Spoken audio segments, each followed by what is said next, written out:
Hello! Hi! అందరూ ఎలా ఉన్నారు? నేనైతే చాలా బాగున్నాను. మీ తెలుగింటి అమ్మాయి లీల. అందరికీ సంక్రాంతి శుభాకాంక్షలండి.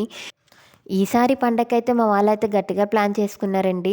ఆ ప్లాన్ ఏంటంటే పల్లెటూరులో 3 రోజులు పండగ ఎలా చేస్తారన్నదైతే ఒకే దగ్గర బ్యాక్‌గ్రౌండ్‌లో చూపిద్దామని చెప్పేసి రెడీ అయితే చేసేస్తున్నారు. ఒకళ్ళు మించిన ఒకళ్ళైతే రాత్రి మీదే అయిపోవాలని చెప్పేసి వెంటనే మీ వాళ్ళు కూడా ఇలా రెడీ చేస్తున్నారా? రెడీ చేసినట్టయితే ఒక కామెంట్ అయితే చేయండి.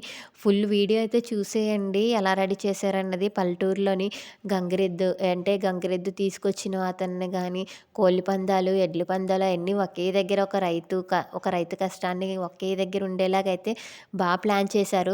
రాత్రి మీదే. మీకు ఈ వీడియోని గాని నచ్చితే ప్లీజ్ సబ్స్క్రైబ్ అయితే చేసి సపోర్ట్ అయితే చేయండి మా వీడియోని. ఏదో అనుకున్నాను గానీ, మా వాళ్ళైతే ఇరగదీసేసారండి. చాలా అయితే డెకరేషన్ చేశారు. పాపం రాత్రి మీదే పడుకోకుండా మరీ ఈ గౌరీ యూత్ మొత్తం అయితే చాలా డెకరేషన్ చేశారు గుడి ముందు. ఒకేసారి 3 పండుగలు ఒకే దగ్గర చూసినట్టుంది కదండీ! చాలా చక్కగా అయితే రెడీ చేశారు గుడి ముందు. ఎడ్ల పందాలు గానీ, హరిదాస్ గానీ చాలా చక్కగా పెట్టారు. పల్లెటూరు అంటేనే పండగ, పండగ అంటేనే పల్లెటూరు కదండీ! పల్లెటూరులో చాలా అయితే చేస్తారు.